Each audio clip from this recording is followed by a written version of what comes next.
मजदूरी करके खाता है, उसके पास अच्छा मकान भी नहीं है, उसके पास धन दौलत भी नहीं है, लेकिन अल्लाह की कसम कल क़यामत के दिन वो उस अरबपति से बेहतर होगा जो तौहीद के बग़ैर दुनिया से गया है, जो ईमान के बग़ैर दुनिया से गया है। अल्लाह ने फरमाया इन्नल्लज़ीना कफ़रू व मातू व हुम कुफ़्फ़ारुन फ़लन युक़बल मिन अहदिहिम मिल्उल अर्ज़ि ज़हबा।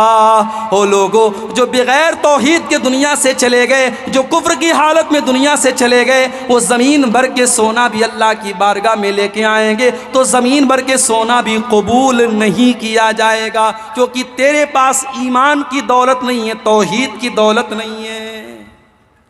इल्लल्लज़ीना आमनू, वो लोग बच जाएंगे जो ईमान वाले। और ये ईमान की दौलत इतनी बड़ी दौलत है कि मरते दम तक इस दौलत को संभाल के रखना है।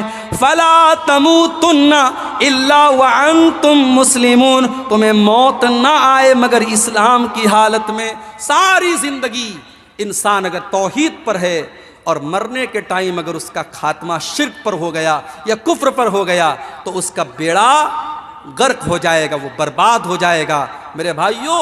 इसलिए अल्लाह ने कहा वला तमूतुन्ना इल्ला व अंतुम मुस्लिमून, तुम्हें मौत ना आए मगर इस्लाम की हालत में, तुम्हें मरते दम तक अपनी तौहीद की हिफाजत कर। बच्चे को नजर लग गई, औरतों ने काजल का टीका लगा दिया,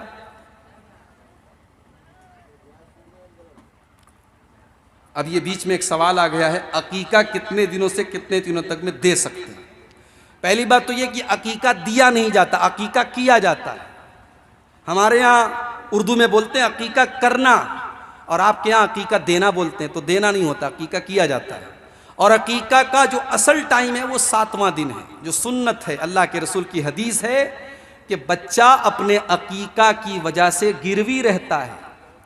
अगर माँ बाप को ताकत है और अकीका नहीं कर रहे हैं, गुनहगार हों। ताकत नहीं है अलग बात है, ताकत है, पैसा है, लेकिन फिर भी अकीका नहीं कर रहे, गुनहगार होंगे। अगर कोई मजबूरी ना हो तो 7वें दिन कर लेना चाहिए।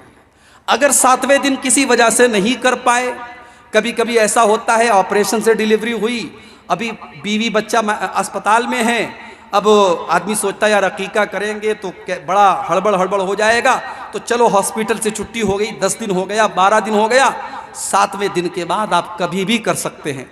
एक हदीस में आया है कि अगर 7वें दिन नहीं हो पाया तो 14वें दिन करो, 14वें दिन नहीं हुआ तो 21वें दिन करो, मगर वो हदीस सही नहीं है। अगर 7वें दिन आप नहीं कर पाए तो उसके बाद कभी भी कर सकते हैं, कोई मसले की बात नहीं है। लेकिन सबसे अफजल ये है, सबसे बेहतर ये है कि 7वें दिन किया जाए। और जब आप अकीका करेंगे तो उसी दिन बच्चे का बाल भी मुंडन करवा दीजिए, बच्चे का बाल मुड़वा दीजिए, और बच्चे के बाल के वजन के बराबर, जाहिर है बच्चे का बाल कितना होगा, 1-1.5 किलो होगा ज़्यादा है कि नहीं, तो उस बच्चे के बाल के बराबर चांदी आपको सदका करना है, जो भी है उसका 10 ग्राम 20 ग्राम 50 ग्राम जो भी वजन हो, उस बाल के वजन के बराबर आपको चांदी अल्लाह की राह में सदका करना है। ये भी सुन्नत है अल्लाह के रसूल। अब इसी पर एक मसला और बता दूं, बच्चे के कान में अजान देने वाला मसला, ये भी बहुत पूछा जाता है। बच्चे के कान में अजान देने के बारे में कोई सही हदीस तो नहीं है, जो हदीस है वो ज़ईफ़ है, कोई सही हदीस नहीं है। लेकिन अगर कोई बच्चे के कान में अजान देता है और ये सोच करके देता है कि मुसलमान के घर में बच्चा पैदा हुआ है, और पहली आवाज़ हम ये चाहते हैं कि बच्चे के कान में अल्लाह की तौहीद की पड़े, उसके रसूल की रिसालत की पड़े, और इस इंटेंशन के साथ, इस नीयत के साथ अगर बच्चे के कान में कोई अजान देता है तो कोई हरज की बात नहीं है, दे सकता है, देना चाहिए। लेकिन सिर्फ एक कान में अजान दे दो काफ़ी है। एक कान में अजान देना और दूसरे कान में इकामत देना ये गलत है, ये किसी सही हदीस से साबित नहीं है। और बहुत सारे लोग ये समझते हैं कि बच्चे के कान में अजान देना ज़रूरी है, और यहाँ तक बहुत सारे लोग समझते हैं कि मरने के टाइम जो जनाजे की नमाज पढ़ी जाती है, उस जनाजे की नमाज का ताल्लुक बच्चे के कान की अजान के साथ है, तो ये गलत बात है। इसका कोई प्रूफ नहीं है, कोई सबूत नहीं है। जनाजे की नमाज का मसला अलग है और बच्चे के कान में अजान का मसला अलग है। तो बात मैं कुछ और कर रहा था, ये बीच में सवाल आ गया।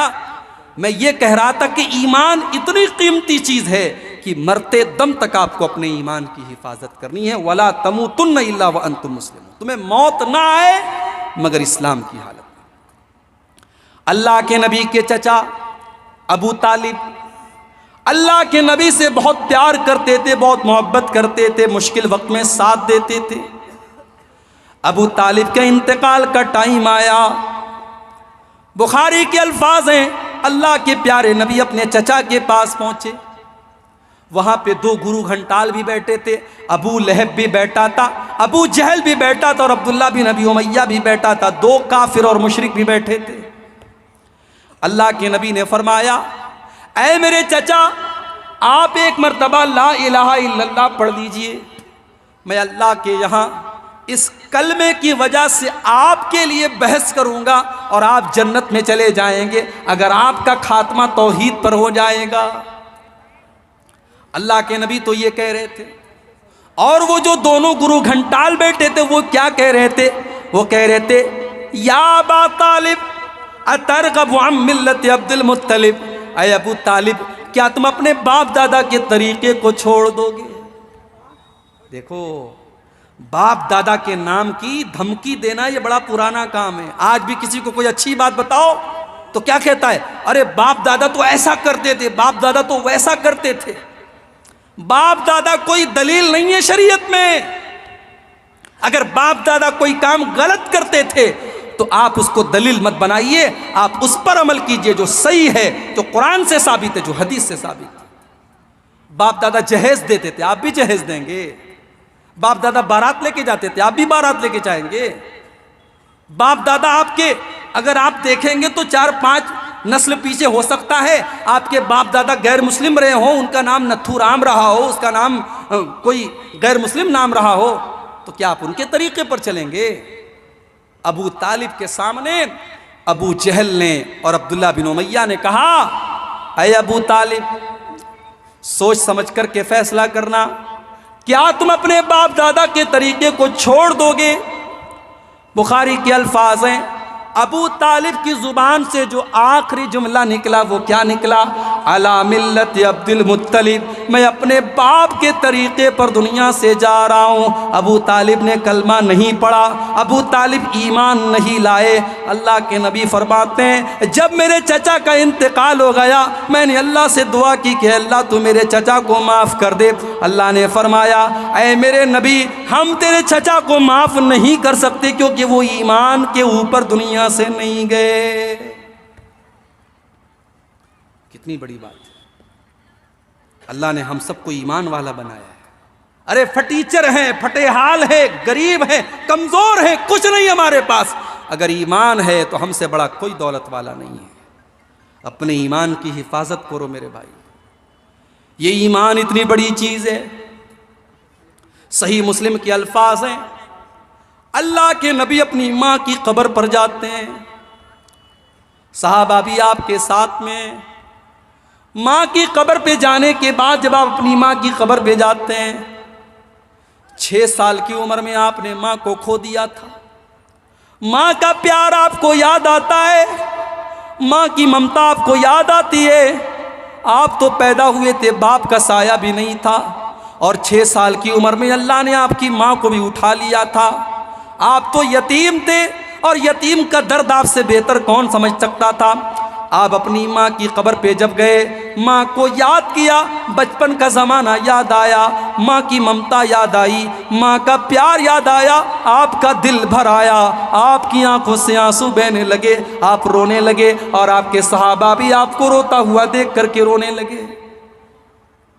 फिर आपने रोते रोते अपने सहाबा से फरमाया, ऐ मेरे सहाबा, मैंने अपने अल्लाह से इजाज़त मांगी थी कि मैं अपनी माँ के लिए मग़फ़िरत की दुआ करना चाहता हूँ। अल्लाह ने मुझे अपनी माँ के लिए मग़फ़िरत की दुआ करने की इजाज़त नहीं दी।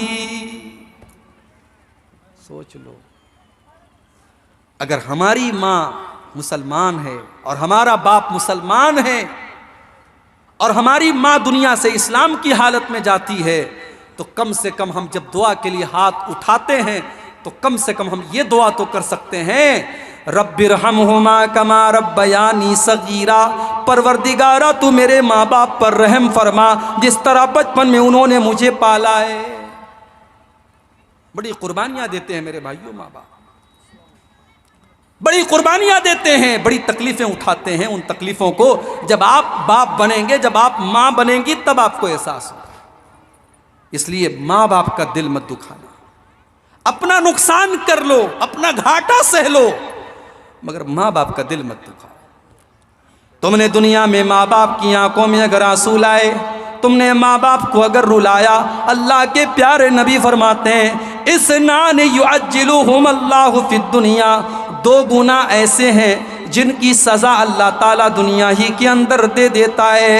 अल बग़यु, किसी के ऊपर जुल्म और अत्याचार करना, व उकूकुल वालिदैन, और वालिदैन को सताना, वालिदैन से रिश्ता तोड़ना, वालिदैन का दिल दुखाना। कभी भी माँ बाप का दिल मत दुखाओ। तो अल्लाह के नबी अपनी माँ के लिए मग़फ़िरत की दुआ नहीं कर सकते, क्यों? क्योंकि माँ के पास ईमान नहीं था। मेरे भाइयों, अगर हमारी माँ ईमान वाली है, हमारा बाप ईमान वाला है, कम से कम अल्लाह ने हमको खुश नसीब बनाया कि हम अपनी माँ बाप के लिए दुआ कर सकते हैं।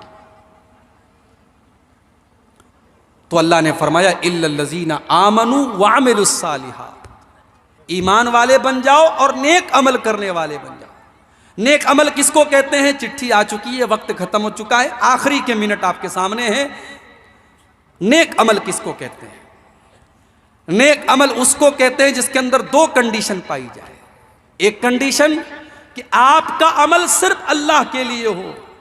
अगर आप नमाज पढ़ते हैं इसलिए कि मोहल्ले वाले आपको नमाजी कहें, तो माफ़ कीजिए, ये नेक अमल नहीं है। नमाज आप पढ़ें अल्लाह के लिए, रोज़ा रखें अल्लाह के लिए, हज करें अल्लाह के लिए, तो नेक अमल की पहली कंडीशन वो खालिस अल्लाह के लिए हो। और नेक अमल की दूसरी कंडीशन ये है कि वो सुन्नत के मुताबिक हो। अगर सुन्नत के मुताबिक नहीं है तो देखने में जितना भी अच्छा लग रहा हो वो नेक अमल नहीं है। तो ईमान वाले बन जाओ, नेक अमल करने वाले बन जाओ। व अमिरुस्सालिहाति व तवासौ बिल हक़्क़ि, और हक बात की एक दूसरे को तबलीग करो, दावत करो, नसीहत करो।